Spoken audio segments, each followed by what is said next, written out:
Hello friend, स्वागत है आपका टेट वाला चैनल के यूट्यूब प्लेटफॉर्म पर।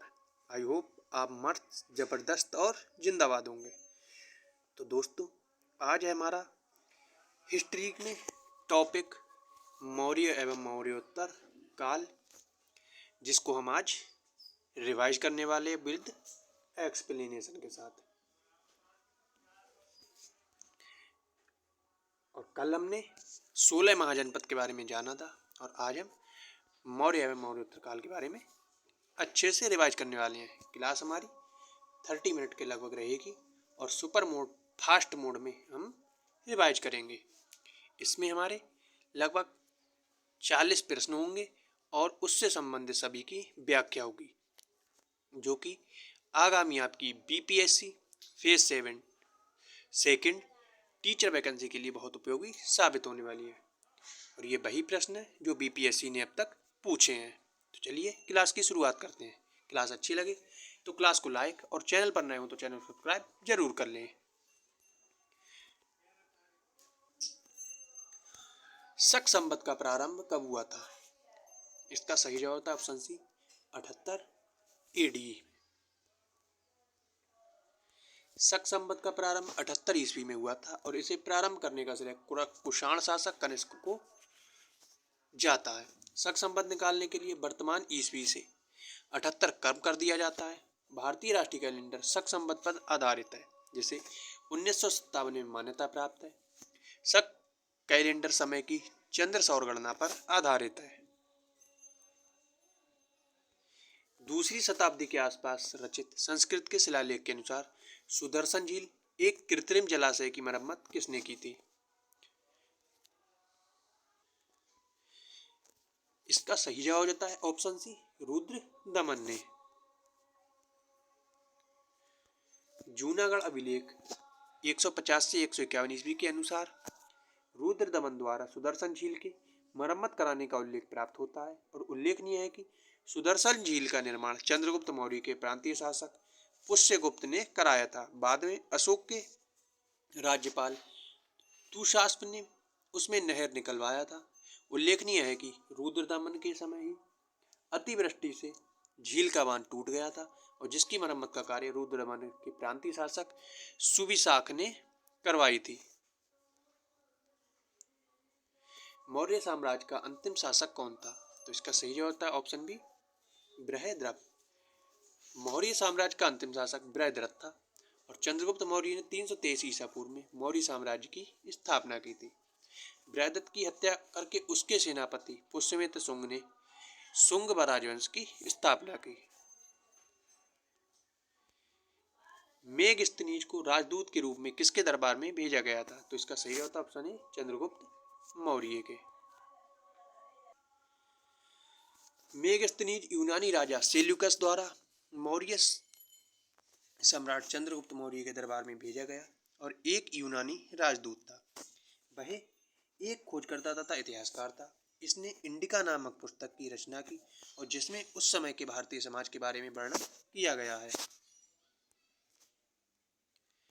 कौन सी पुस्तक बिंदुसार को एक अभिषिक्त क्षत्रिय वर्णित करती है? तो इसका सही जवाब था ऑप्शन सी दिव्यावदान। दिव्यावदान में चंद्रगुप्त के पुत्र बिंदुसार को क्षत्रिय मूर्धविषिक्त अर्थात अभिषिक्त क्षत्रिय कहा गया है। बिंदुसार मौर्य साम्राज्य के दूसरे शासक थे और इनका शासनकाल 298 से 273 ईसा पूर्व तक रहा है। बिंदुसार को अमित्रघात भी कहा गया है और बिंदुसार की रुचि जैन के आजीवक संप्रदाय में थी। मौर्य काल में कंटक शोधन न्यायालय किस प्रकार का न्याय करता था? जो इसका सही जवाब था ऑप्शन बी फौजदारी का। मौर्य काल में दो प्रकार के न्यायालय का उल्लेख मिलता है। पहला धर्मस्थीय और दूसरा कंटक शोधन। ये न्यायालय ग्राम संघ और राज्य के न्यायालय के अतिरिक्त थे। धर्मस्थीय न्यायालय दीवानी न्यायालय की तरह कार्य करते थे और कंटक शोधन न्यायालय फौजदारी न्यायालय की तरह कार्य करते थे। मौर्य काल में समाहर्ता राजस्व विभाग का प्रधान महासंग्रहकर्ता होता था और मौर्य काल में शासकीय भूमि से प्राप्त आय को सीता कहा जाता था। मौर्य काल में शिक्षा का सर्वाधिक प्रसिद्ध केंद्र तक्षशिला था और कौटिल्य का अर्थशास्त्र 15 अभिकरणों में विभक्त था। समाहर्ता कौन था? तो इसका सही जवाब होता है ऑप्शन ए महासंग्रहकर्ता। मौर्य काल में शासकीय भूमि से प्राप्त आय को क्या कहा जाता था?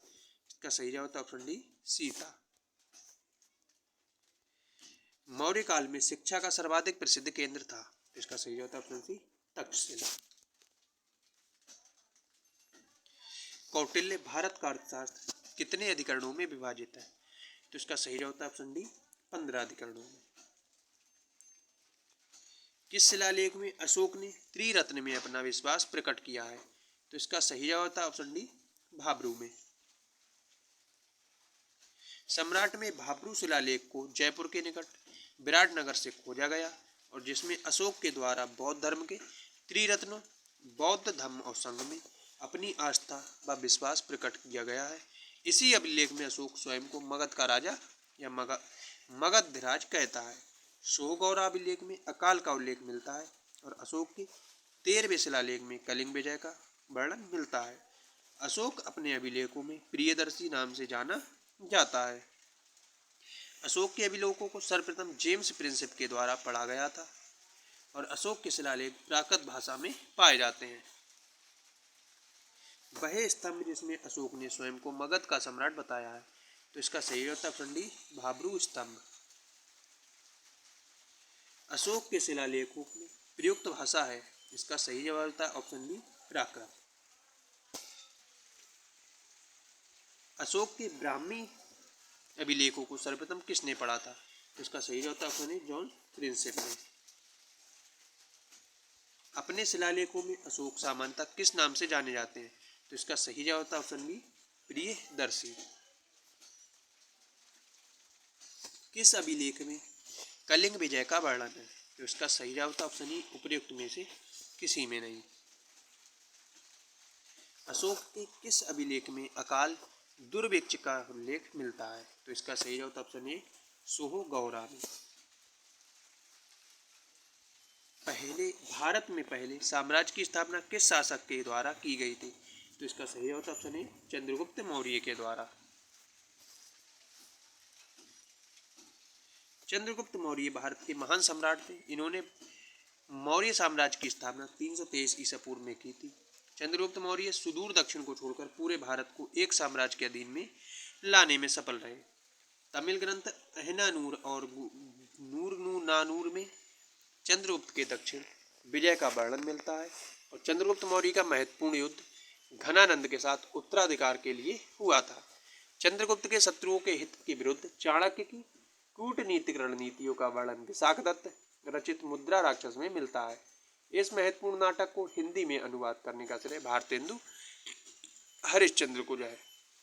रुद्रदामन के जूनागढ़ अभिलेख से यह मालूम पड़ता है कि चंद्रगुप्त का प्रभाव पश्चिम भारत तक फैला था और चंद्रगुप्त मौर्य एक प्रबुद्ध निरंकुश शासक था। इसने मौर्य राजाओं में पाटलिपुत्र को सर्वप्रथम अपनी राजधानी बनाया और इसने दक्कन का विजय भी किया था। चंद्रगुप्त मौर्य था, इसका सही होता है ऑप्शन डी एक प्रबुद्ध निरंकुश शासक। प्रसिद्ध ग्रंथ मुद्रा राक्षस के लेखक कौन थे? इसका सही होता है ऑप्शन ए विशाखदत्त। किस अभिलेख में यह साबित होता है कि चंद्रगुप्त का प्रभाव पश्चिमी भारत तक फैला हुआ था? इसका सही जवाब होता है ऑप्शन सी रुद्रदामन का जूनागढ़ अभिलेख के द्वारा।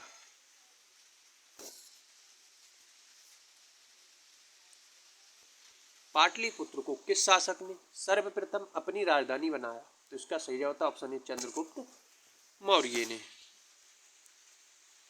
निम्नलिखित में से किस मौर्य राजा ने दक्कन की विजय की थी? तो इसका सही जवाब होता है ऑप्शन बी चंद्रगुप्त ने।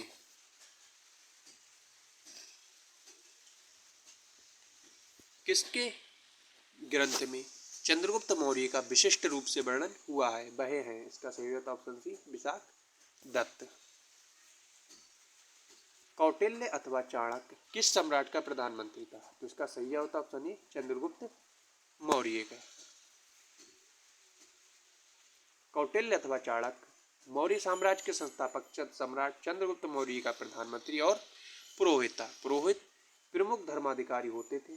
चंद्रगुप्त मौर्य के समय ये दोनों विभाग कौटिल्य के अधीन था। कौटिल्य को भारत का मैकियावेली भी कहा जाता था और कौटिल्य ने अर्थशास्त्र नामक प्रसिद्ध ग्रंथ की रचना की जो राजनीति शास्त्र से संबंधित है। चंद्रगुप्त मौर्य ने सेल्यूकस को बख्शीश के रूप में 500 युद्धक हाथी दिया था और नंद वंश के पश्चात मगध पर मौर्य वंश का शासन स्थापित हुआ। विलियम जोन्स ने सैंड्रो कोड्स की पहचान चंद्रगुप्त मौर्य से किया है। अर्थशास्त्र नामक पुस्तक का लेखक कौन था? इसका सही जवाब होता है ऑप्शन बी कौटिल्य। कौटिल्य के अर्थशास्त्र में किस पहलू पर प्रकाश डाला गया है? इसका सही जवाब होता है ऑप्शन बी राजनीतिक नीतियों का।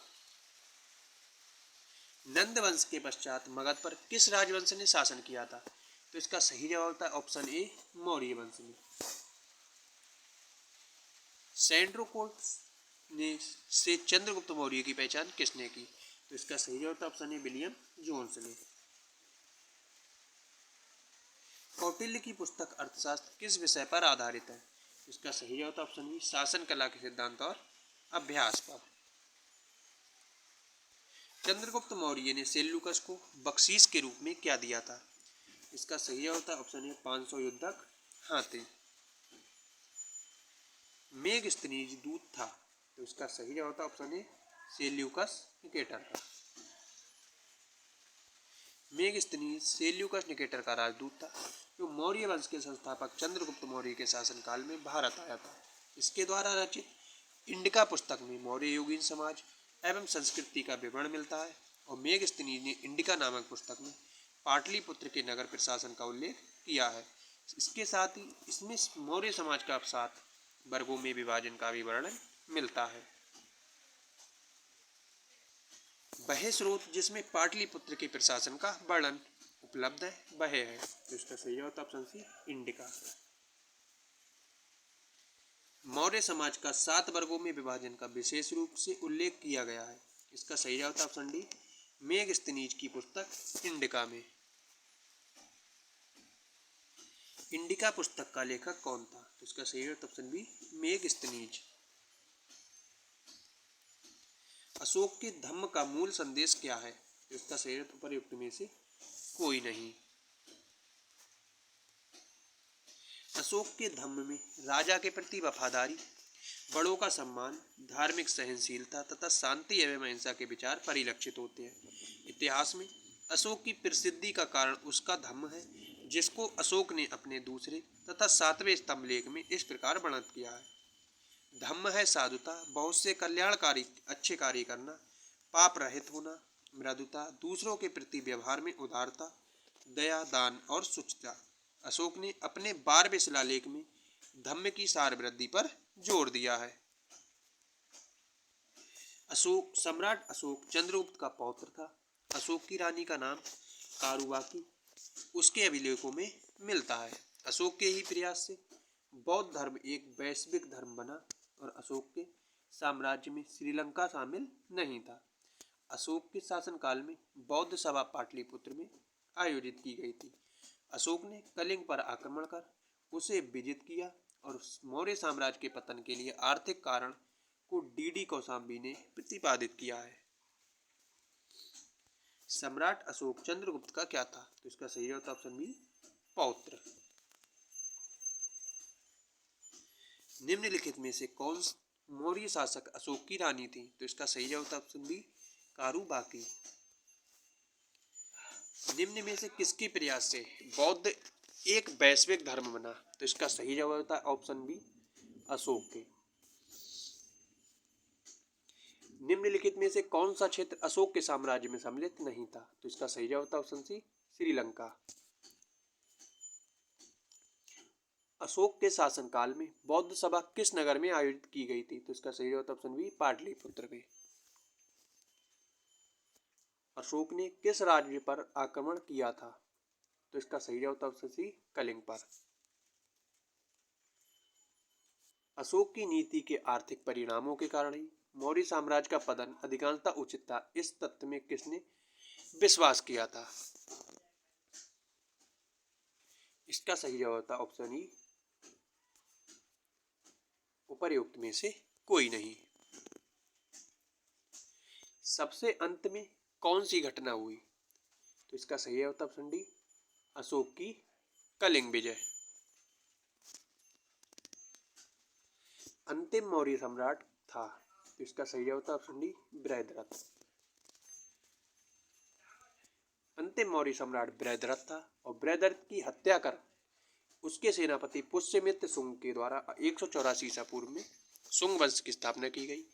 पुष्यमित्र शुंग ने एक राजवंश की स्थापना जिसे शुंग वंश के नाम से जाना जाता है और पुष्यमित्र शुंग कट्टर ब्राह्मणवादी था। इसने 2 अश्वमेध यज्ञ किए। इन अश्वमेध यज्ञों के पुरोहित पतंजलि थे जिन्होंने महाभाष्य की रचना की है। अशोक के अनुसार सीता भूमि जनजातियों द्वारा जोती जाने वाली भूमि होती थी। अर्थशास्त्र के अनुसार सीता भूमि का अभिप्राय है, इसका सही होता ऑप्शन सी, जनजातियों द्वारा जोते जाने वाली भूमि। मौर्य वंश के पश्चात किस वंश का राज स्थापित हुआ? तो इसका सही जवाब होता ऑप्शन डी, शुंग वंश का। गौतमी पुत्र सातकर्णी का संबंध किस राजवंश से था? तो इसका सही होता ऑप्शन बी, सातवाहन राजवंश से। शुंग वंश के बाद किस वंश ने भारत पर राज्य किया? तो इसका सही जवाब होता ऑप्शन सी, कर्णव वंश ने।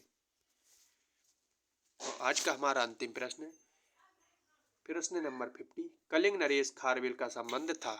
तो इसका सही जवाब होता है ऑप्शन ई, उपर्युक्त में से कोई नहीं। कलिंग में प्रथम शताब्दी ईसा पूर्व में चेदी वंश या मेघवाहन वंश का उदय हुआ और इस राजवंश का संस्थापक महावेग वाहन था। खारवेल इस वंश का दूसरा तथा महाराजा कुदेव तीसरा शासक था।